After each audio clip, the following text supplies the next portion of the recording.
In 2030, spirit chi exploded across the globe. A boss screams at his staff to grind until they drop. But our boy has had enough, screaming that he quits. The entire office is stunned into silence. His rage triggers a dream of awakening as a ghost cultivator. This new age of power only brought worldwide slaughter. He remembers his past life, a student grinding on energy drips. Even carpooling to class was a race against time. The pressure was immense to escape a life of servitude. The classroom was a battlefield of endless, grueling tests. A teacher screams at him for not paying attention. All eyes turn towards the distracted student, but a pen suddenly floats in the air before him, a sign of his own awakening. 10 years later, he stood at the peak of the new world. He looks down at the bickering factions below. Ye Chen gives them a simple command: kneel and praise him. The entire world looks up in awe. A colossal foot descends from the heavens, threatening to crush them all. The shockwave sends everyone flying. A giant hand holds the ruined city in its palm.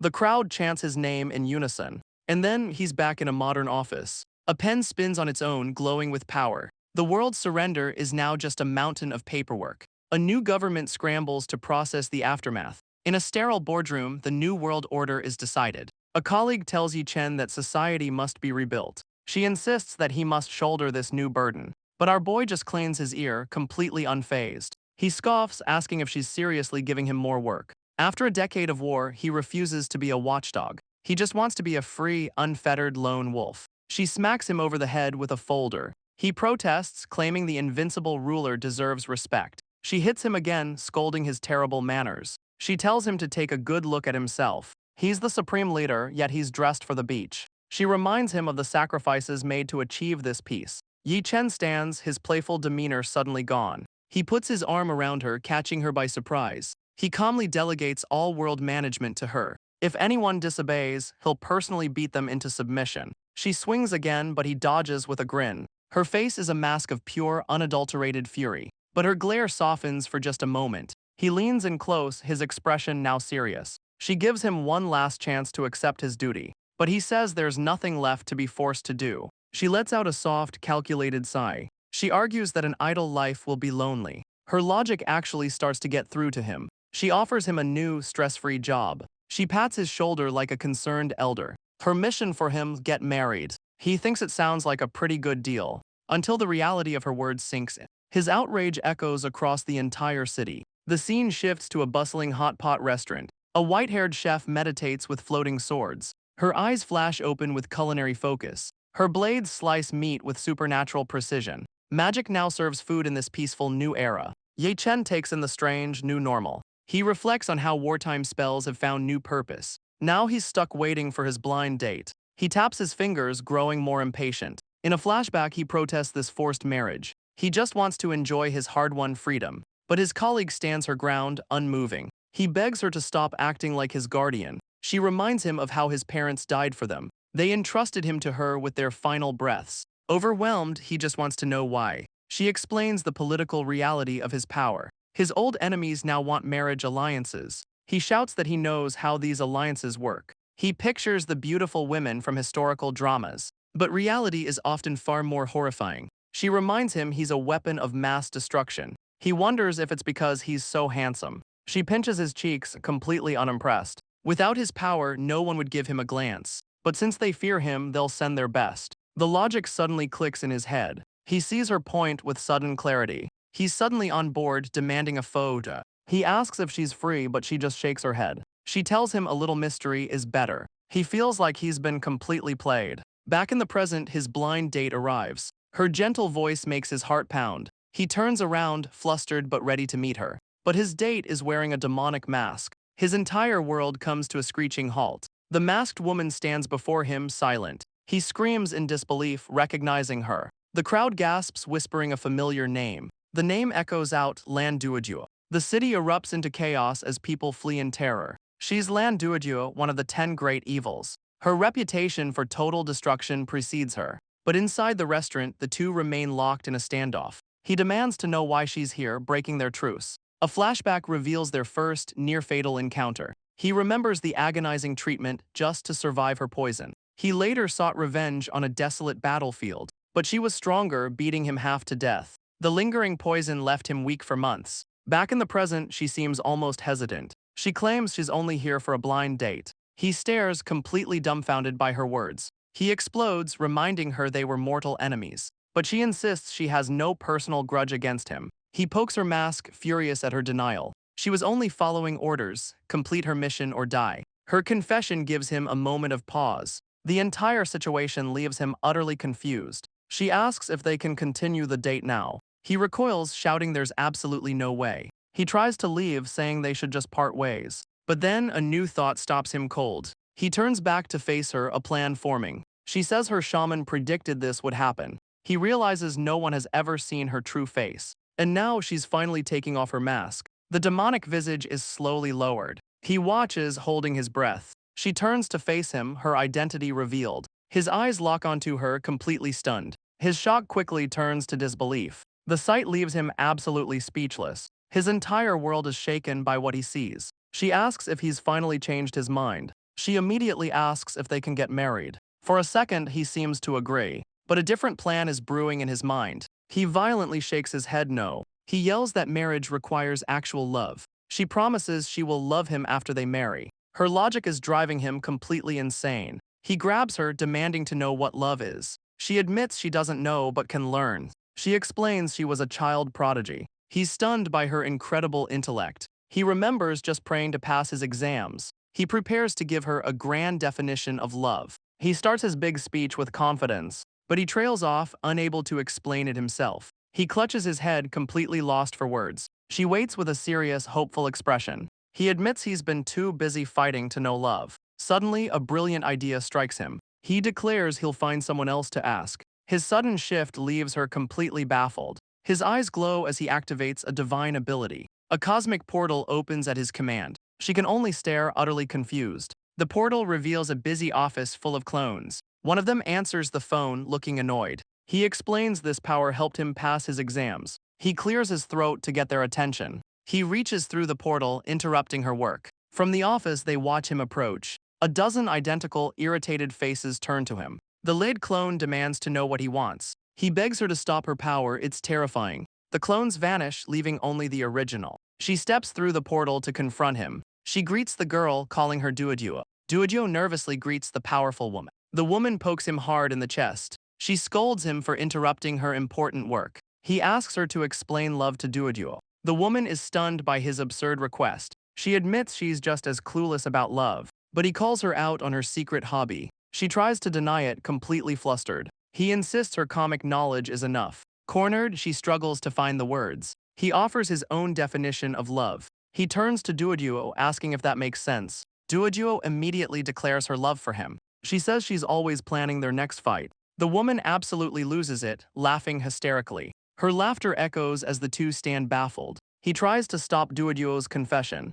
She's laughing so hard she's crying. Fed up, he grabs the woman to leave. In a flash, he teleports them away. Duoduo is left standing there all alone. They reappear on a skyscraper rooftop. High above the city, the confrontation begins. She crosses her arms, demanding an explanation. He furiously accuses her of hiding the truth. She asks if he would have come if he knew. He screams that he never would have dared. Flashbacks of a traumatic past hit him hard. The memory leaves him reeling in pain. She asks if he really thinks Duoduo isn't cute. He crouches on the ledge, trying to calm down. A cigarette materializes between his fingers. He lights it with a spark from his thumb. He mutters that cute women are all poisonous. She explodes, yelling he's lucky to even get this date. He accuses her of hiding her true motives. He threatens to look directly into her mind. His eye flares with golden, telepathic power. She panics, warning him not to invade her privacy. He demands a reasonable explanation for her actions. The tension breaks and they sit in silence. She looks away, preparing to tell him the truth. She reveals that if this date fails, Duoduo will die. The weight of her statement is undeniable. He's completely floored by the revelation. She explains how the world changed, with powers spreading online. Cultivation became commercialized through online stores. The Zai family created the first human weapon, a monster. Other factions followed, creating their own humanoid weapons. This arms race created the human weapon rankings. She reveals Duoduo was just a schoolgirl back then. A flashback shows a small, innocent-looking Duoduo. She was captured by a witch for a horrific ritual. The ritual forced children into a pit of poison. Out of all the children, only Duoduo survived. She says he was also forced into a corner. He asks what this has to do with Duoduo. Now that peace is restored, he is worshipped as a hero. But what about the other weapons? Duodio became the feared 10,000 poison saintess, a walking arsenal that everyone avoided. She was utterly and completely alone. A small child once offered her a doll, a simple, innocent gesture of friendship. Duodio reached out to accept the gift, but she recoiled and the doll fell. The child's father bowed in terror. He grabbed his daughter and fled from her. Duodio could only watch, stunned. Her face fell with profound sadness. She was destined to walk a lonely path. The MC listens, his expression grim. She asks if he's afraid of her now. Her eyes search his for an answer. He gives her a long, silent look. Suddenly, she smacks him on the head. She scolds him for acting so melancholic. He just laughs, telling her to leave it to him. She looks back, surprised by his easy confidence. She asks him what his plan is. He opens a shimmering portal behind her. The vortex pulls her through space. With a snap of his fingers, he's gone. She materializes inside a fancy office and tumbles right out of her chair. She gets up, absolutely furious. Her expression is pure, silent rage. Our boy stands alone on a skyscraper. A massive magic circle fills the sky. He lets out a weary sigh. He rejects the lonely hero narrative. In a blur, he vanishes from the rooftop. He reappears in a restaurant, spotting someone. A young woman with skull hair clips. She asks if he's been waiting long. He teases her about following orders. He recalls her cruel, machine-like training. He calmly invites her to sit down. They take a seat across from each other. He brings up their violent, shared past. She asks if that means they can marry. He facepalms, frustrated by her logic. He takes a drink, trying to compose himself. She's already planning their future family. He does a spit take right in her face. She's drenched, completely stunned by his reaction. He scrambles to apologize, grabbing a napkin. He clutches his head, completely overwhelmed. This is more stressful than any battle. He takes a calming breath, trying to reset. He explains that love has to come first. He tells her the first step is learning to smile, physically forcing her expression into one. But his touch triggers a dark purple aura. He sweats, realizing what's happening. The corrosive energy melts the table and floor. The entire building begins to dissolve. They're left standing in the building's ruins. The entire area is a wasteland of purple decay. He demands to know why she's releasing poison. He declares that reflex has to change. He demands an answer and she finally agrees. He prepares to use a divine ability. He activates timeline reversal, rewinding the destruction. In a flash, the restaurant is perfectly restored. They're back inside. She looks around confused. She asks when he learned to reverse spacetime. He smirks, saying it was a secret power. He internally admits it took thousands of resets to beat her just one time. He gives her a new mission, learn about love. She vows to create a love poison for him. He's horrified by her literal interpretation. She admits she already tried using stimulants on him. Her concoctions only affected the local pests, but she's a professional poison refiner. He's exhausted, deciding a job will normalize her. As he leaves, she follows close behind. A voice screams from outside, calling for Yi Chen. The challenge echoes across the cityscape. He looks out the window, the voice familiar. She identifies the challenger, the demon Yue Huali. He grins, eager for a real fight. He floats out, telling her to find a job. A predator's grin spreads across his face. He taunts his opponent, ready for battle. He ascends high above the city streets. The horned demon Yue Huali launches herself at him. Her legs transform into monstrous red pincers. A flash of red energy explodes in the sky. Down below, citizens watch in disbelief. A fan cheers for Ye Chen to win. The fight rages high above the skyscrapers. She summons a wicked, flesh-like blade. She traps him in a leg lock, but he's unfazed. He casually stops her blade, completely bored. Furious, she boasts about her new invincible move. She pulls back, preparing to unleash it. A strange light glows from within her mouth. She unleashes a devastating sonic scream. The force of the blast sends him flying. He's just a blur against the sky, plummeting back down towards the city. Yue Huali smirks, believing she's won. But where he stood, there's only empty air. She laughs, mocking humanity's arrogance. She declares to the world that Yi Chen is dead. She demands everyone kneel and worship her. Suddenly, her triumphant expression vanishes. She clutches her stomach, screaming in agony. Something is moving inside her, pushing out. She realizes her attack created a pocket dimension, and Yi Chen is floating calmly inside it. He taunts her from within her own stomach. The humiliation and pain are overwhelming. She screams, vowing to digest him completely. Red demonic energy floods her stomach. The pocket dimension begins to compress. The space itself collapses in on him. The city below rumbles from the sheer force. A woman bursts into an office, shouting in panic. Her boss calmly sips her coffee, asking what's wrong. She points outside, stammering about Yue Huali's fight. The scene cuts abruptly to a potted plant. She imagines a chibi version of the battle. Then she quickly plays it off as nothing. Meanwhile, Yue Huali doubles over high above the city. The internal pressure becomes too much to bear. She loses control and plummets from the sky. She slams into the street like a meteor. Defeated, she kneels in the massive crater. A crowd of onlookers gathers around her. Her eyes flare with demonic, untamed rage. The crowd panics, shouting for everyone to run. People scatter from the impact zone. Yue Huali finally gives up, telling him to leave. From inside, Yi Chen tells her to open up. He stands on her tongue, casually taunting her. Yi Chen simply walks out, back to normal. He smirks, feeling great after beating her. But his triumphant expression suddenly freezes. He points, utterly shocked by what he sees. Yue Huali has shrunk to the size of a child. He demands to know how she got so small. Humiliated, she screams for him not to look. He laughs, patting her head and mocking her. He tells her she's cute, questioning her tough act. She screams about being a feared demon, demanding he stop. One of her decorative horns breaks and falls. He reaches for her, only to see she's sprouted bunny ears. Her face is a mask of absolute horror. Our boy stares back, equally dumbfounded. He holds up the broken horn, revealing it was an accessory. Her humiliation boils over into pure, unbridled rage. He whistles nonchalantly, clearly enjoying her meltdown. She collapses in shame, threatening to eat him if he looks. He casually grabs her by the bunny ears. He lifts her up, teasing that she's a herbivore. She thrashes wildly, promising 1,000-fold revenge. He remains completely unimpressed by her threats. He threatens to turn her into rabbit hotpot. The thought of being eaten sends her into a panic. A predatory grin spreads across his face. He leans in, taunting her with details about eating rabbit. She surrenders, saying a demon accepts defeat with honor. He's completely thrown off, sensing something is wrong. She screams in frustration, telling him to just eat her whole. He finally asks why she wore a kippah to a fight. He calls her out, saying a scourge doesn't wear this. Flustered, she tries to explain but just gets the idiom wrong. He sighs, finally letting go of her ears. She tumbles to the ground in a heap. She yells at him for suddenly dropping her. A sudden, shocking realization hits him. He asks if she's his blind date.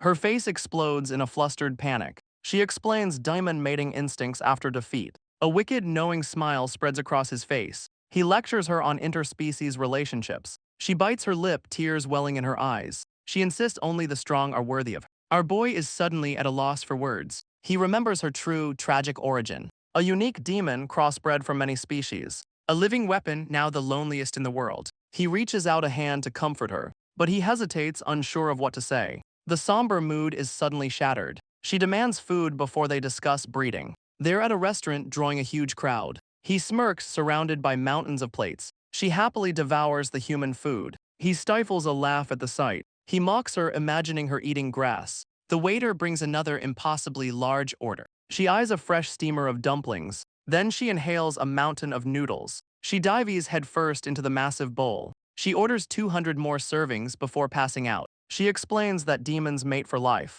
He's horrified by her clingy declaration. Suddenly, she steps onto the table. She declares this is the law of her people. The crowd gasps, recognizing her name, Yue Huali. Panic erupts as everyone flees the restaurant. In seconds, the place is completely deserted. Our boy is clearly not amused. Yue Huali stands before him, waiting patiently. She licks her lips, satisfied from the meal. He asks if she's really not going to leave. He smirks, testing her resolve. Her expression doesn't waver for a second. He lets out a defeated sigh. He flicks her forehead, setting a condition. She eagerly agrees, submitting to his strength. First, she must study human culture. He decides to start with language lessons. A wicked idea begins to form. He lists an impossible curriculum of human knowledge. She confidently declares she will master it all. He plans to unleash a special kind of hell. He imagines her drowning in an ocean of learning. He clears his throat, regaining his composure. He pats her shoulder, feigning encouragement. Suddenly, her stomach rumbles like thunder. She's still hungry and demands more food. He explains the city's food supply is unstable. He sarcastically tells her to go eat at a pasture. She takes him seriously and launches into the sky. Meanwhile, at a high-tech corporate building, he meets an administrator who asks about land duo. She's assigned the girl to the rescue department. Our boy is completely stunned by this news. He shouts a poison user can't save people. The woman smirks, saying he doesn't understand. She explains the girl's body processes poisons. Her cells are a factory for deadly toxins, but she can also refine powerful medicine. He's left speechless by the revelation. He realizes she's basically a walking hospital. The administrator wants to help her readjust to life. He then says he has one more person for her. Yue Huali steps into the room. He asks for a job to cure her wildness. The administrator looks intrigued by the challenge. He whispers a cruel plan for her education. The administrator smirks, amused by his cruelty. Yue Huali appears, accusing them of evil scheming.